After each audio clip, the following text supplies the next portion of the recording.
네, 안녕하세요. 트레인포이링의 트포입니다. 안녕하세요. 트레인포이링의 트포입니다. 네, 안녕하세요 여러분. 트레인포이링의 트포입니다.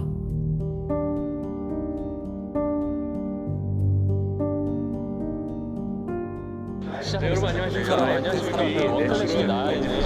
프로그램 제가 이유진을 소개하고 있습니다. 아이폰을 좀 많이 개망하고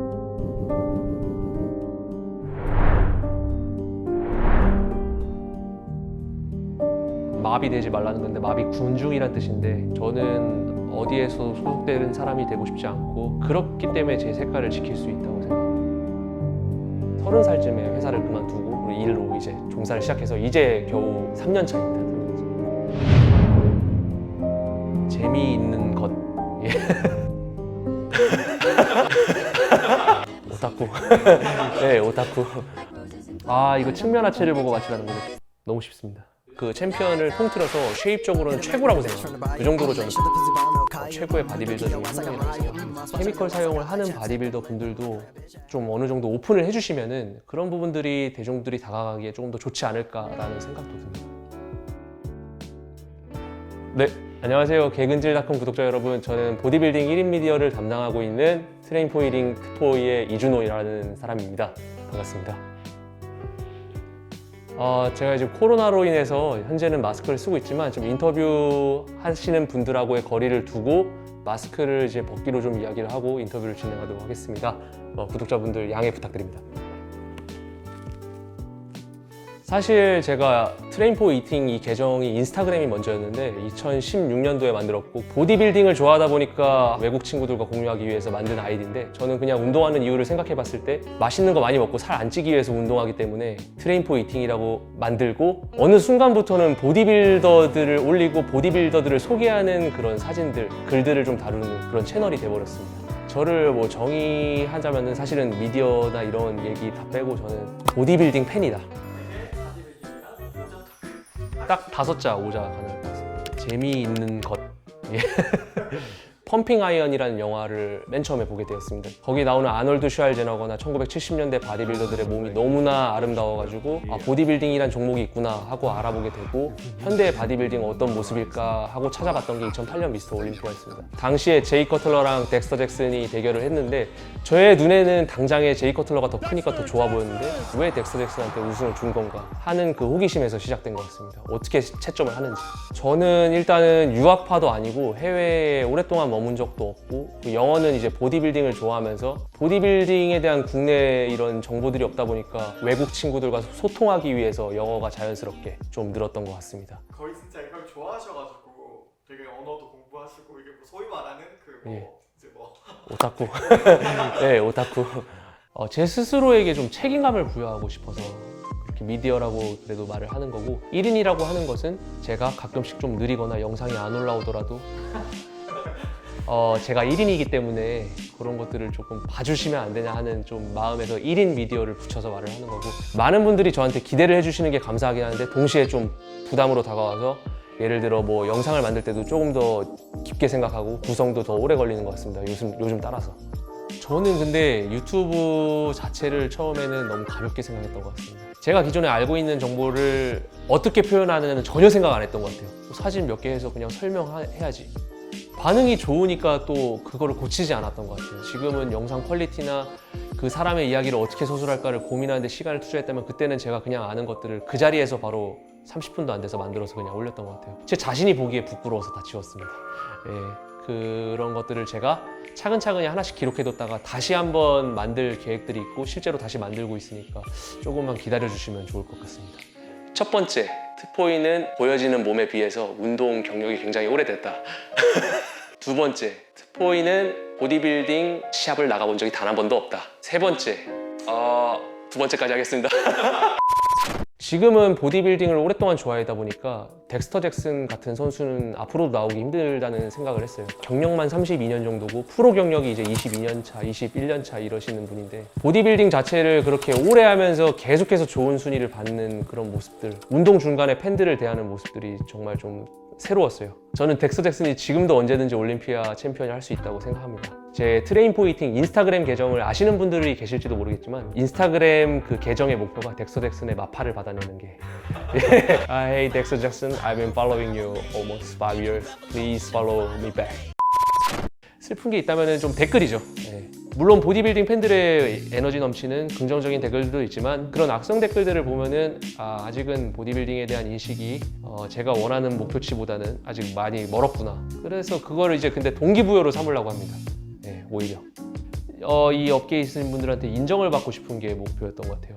그래도 보디빌딩 정보나 이야기는 뭐 트포이 채널이지 이런 식으로 좀 인정을 받고 싶었던 게 컸기 때문에 먼저 이 채널 자체가 좀 공식적으로 좀 인정을 받는 그 날까지는 광고 수익도 전 너무 감사하거든요. 영상을 봐주시는 분들이 있기 때문에 광고 수익이 유튜브에서 주어지는 광고 수익이 있기 때문에 그걸로도 만족을 하고 저는 그냥 유튜브 채널을 꾸준히 한번 될 때까지 한번 지금은 보디빌딩 팬들이 인정을 하지만 그 밖에 대중들이 보디빌딩을 하나의 종목으로 인정해주는 날까지는 계속 한번 해보고 싶습니다.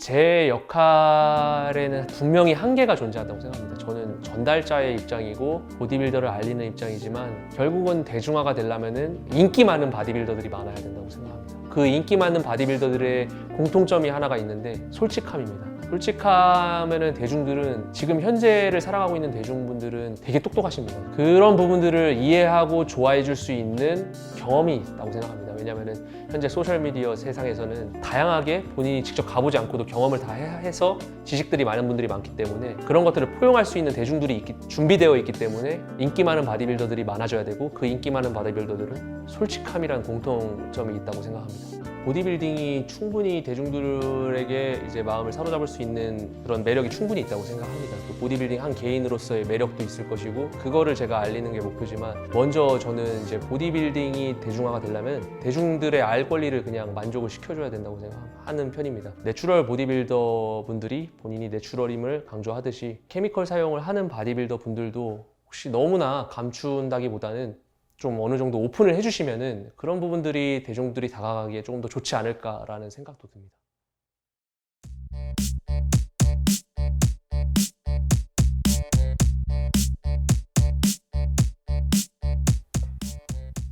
덱스터 잭슨 너무 쉽습니다. 정답입니다. 저런 이두근하고 전완근을 가진 분은 피리스랑 덱스터 잭슨밖에 없지만 덱스터 잭슨인 거는 피부색을 보고 알 수 있었어요. 이거 측면 하체를 보고 맞추라는 거죠. 피리스 아닌가요? 맨 처음에 측면 하체는 피리스 2015년. 왜냐면은 올림피아 배경이 그때 2015년이 주황색 배경이 딱 뜬 게 네온 사인이 2015년 미스터 올림피아 피리스 측면 하체고 이거는 좌측이 이제 피리스고 우측이 카이 그린인데 2012년도에 둘이 붙었을 때입니다. 이거 진짜 너무 쉽습니다. 정답입니다. 저희 구독자분들이 더 문제를 잘 내시는 것 같습니다. 몇 년도인지를 맞춰라. 2016년. 2016년이고 피리스가 1위를 했고요. 2위가 이제 숀 로든이 했을 거고 3위가 덱스터 잭슨, 4위가 빅라미, 5위가 윌리엄 보락일 겁니다. 맞네요.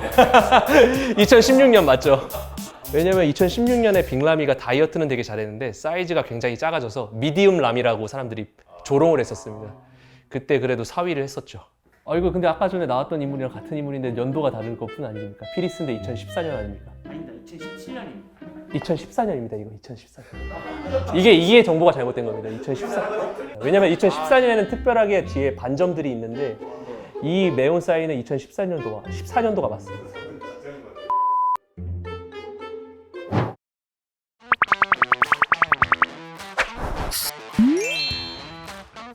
어, 2014년에 강경원 선생님과 우측에 도리안 예이츠 미스터 올림피아 챔피언. 저는 도리안 예이츠를 선택하도록 하겠습니다. 도리안 예이츠 하면 신비감이 가장 먼저 떠오르는데 올림피아 상금하고 이런 걸 챙겨서 그냥 1년 동안 아예 안 보였잖아요. 그런 모습들이 되게 멋있었던 것 같습니다.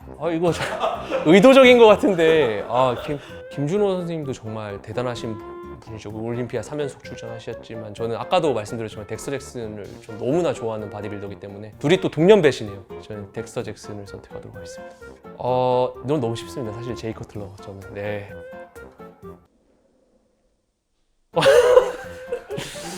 저를 이제 국내 보디빌딩 시장에서 도태되게 만들려고 하시는 거 아니?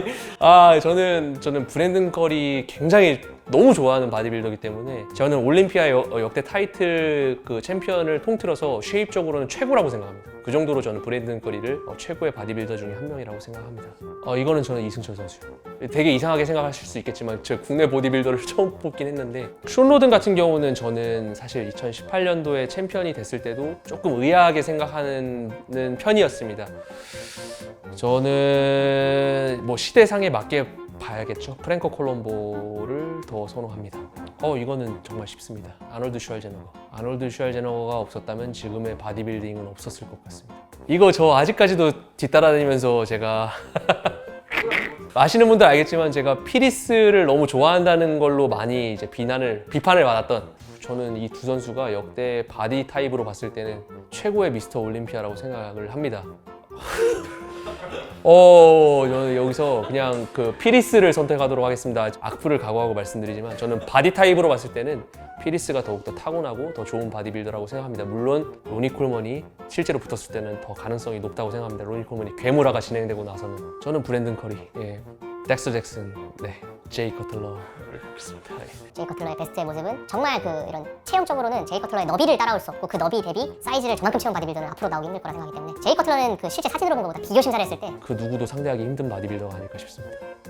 피리스를 뽑도록 하겠습니다. 이거는 둘이 베스트를 붙는다면 저는 피리스가 이길 것이라고 생각합니다. 이거는 제 개인적인 감정을 빼놓고 봤을 때 브랜든 커리. 일단은 앞서 말씀드렸다시피 브랜든 커리는 앞으로도 나오기 힘든 완벽한 쉐입과 볼륨감까지, 사이즈 이런 것들을 동시에 지닌 올림피아 챔피언이지만 늘 질타를 받아온 단점인 둔부와 햄스트링 다이어트 상태, 그 상태가 조금 아쉽고, 피리스 같은 경우는 쉐입, 볼륨감, 근육 모양 완벽하고 사이즈까지 완벽하지만 최근에 이제 이슈화되었던 복부 컨트롤이 문제인데, 저는 피리스의 베스트와 브랜든 커리의 베스트를 놓고 봤을 때는 피리스라고 무조건 생각을 합니다. 하지만 지난 2018년도와 같은 실수를 또다시 범한다면 브랜든 커리에게 패배할 것이라고 생각합니다. 그래서 결론은 피리스. 여러분들, 저는 피리스에 대한 그런 개인적인 그런 그 사람의 카리스마나 이런 인성을 좋아하는 건 아닙니다. 하지만 피리스의 몸만 봤을 때 피리스가 지니고 있는 그런 몸은 앞으로도 정말 나오기 힘든 전천후 완벽한 바디빌더라 생각하고, 그 한 가지 단점, 복부 컨트롤을 해결한다면은 앞으로 피리스는 10번까지도 올림피아 챔피언이 가능한 그런 완벽한 챔피언이라고 생각합니다. 제가 피리스를 좋아하는 것에 대해서 조금만 너그럽게 이해해 주시고, 로니 콜먼도 사이즈가 증량된 모습은 그 누구도 이길 수 없습니다. 요거 한 가지만 알아주셨으면 좋겠습니다. 저는 굉장히 공통점을 가지고 있는 부분이 프로레슬링과 올림픽 레슬링이라고 생각하는데, 올림픽 레슬링 같은 경우는 이제 도핑이 이루어지고 이제 어떻게 보면 내추럴로 운동하는 분들끼리 스포츠 정신을 가지고 이제 대결하는 종목이라고 하면은, 프로레슬링은 좀 엔터테이너적인 성향이 강하고, 엔터테이너적인 성향을 보디빌딩은 프로 보디빌딩에서는 충분히 갖고 있다고 생각합니다. 내추럴 보디빌딩하고는 좀 구분해서 봐야 되지 않나 하고 생각합니다. 내추럴 보디빌딩 같은 경우는 인간 신체의 극한의 그런 다이어트를 하신 분들하고 몸을 만드신 분들의 이제 대결, 스포츠 정신이 있는 대결을 보는 거고, 프로 보디빌딩 같은 경우는 물론 스포츠적인 성향, 채점 기준이 명확한 그런 틀이 있지만 어떻게 보면은 조금 더 보디빌더들의 이런 거대한 근육의 볼륨감이나 다이어트 수준들을 같이 볼 수 있는 엔터테이너적인 성향도 있다고 봅니다. 실제로 보디빌더들이 자유 포징을 할 때 팬들의 마음을 좀 들끓게 하는 포징을 한다든지, 아니면은 음악에 맞춰서 그 포징을 좀 아름답게 본인 몸을 표현한다든지, 지금 현재 프로 보디빌딩, IFBB 리그를 보디빌딩 쇼라고 하듯이 그런 쇼라고 어느 정도 생각을 하고 있습니다.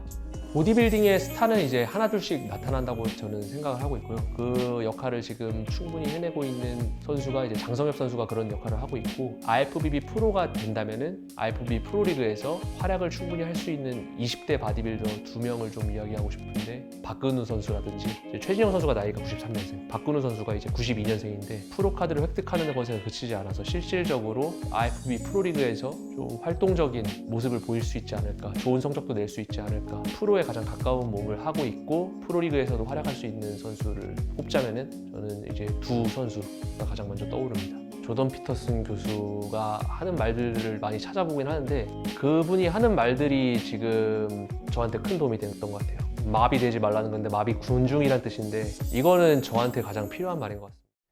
Well, you don't get together in a damn mob, because all that does is allow you to be as horrible as you could possibly imagine and suffer from none of the consequences. That's a bad idea. So how about we don't do that? 저는 어디에서 소속되는 사람이 되고 싶지 않고 그렇기 때문에 제 색깔을 지킬 수 있다고 생각합니다. 그래서 저는 성장이 느리고 뭐 제 당장에 떨어지는 이득이 없더라도 혼자서 제 뚝심대로 가고 싶은 게 제 생각입니다. 저는 어머니라고 생각하고 싶은 게 제가 회사를 그만뒀을 때도 별 잔소리를 안 하셨습니다. 그리고 제가 뭐 유튜브를 시작한다고 했을 때도 30 넘은 아들이 그 시작한다고 했을 때는 마음이 보통 무너지실 법한도 한데 그런 것도 별로 신경 안 쓰시고 그리고 제가 돈 관리를 못 하는데 그러한 부분들도 항상 제가 걱정 안 하도록 해주시니까 그런 부분들이 저는 너무 그런 부분들이 있기 때문에 제가 제 하는 일에만 좀 집중을 할 수 있었던 것 같아서 저는 어머니가 마음적인 것뿐만 아니라 실질적인 서포터가 아닌가 싶습니다. 너무 실질적으로 너무 든든합니다. 제 구독을 하시고 보시는 분들도 있고 구독을 안 하시고 매번 찾아와시는 분들도 많은 걸로 알고 있는데 항상 편집 실력이 떨어져서 사실은 보기에 되게 눈이 즐겁거나 그런 영상은 아니지만 내용으로 여러분들께 좋은 내용을 전달하고자 노력하고 있으니까 여러분들 진짜 찾아와서 댓글 달아주시고 봐주시는 게 저는 아직도 신기하고 좋습니다. 그렇기 때문에 지금처럼 이렇게 찾아와시는 분들이 있으실 때까지 계속 하도록 하겠습니다. 감사합니다.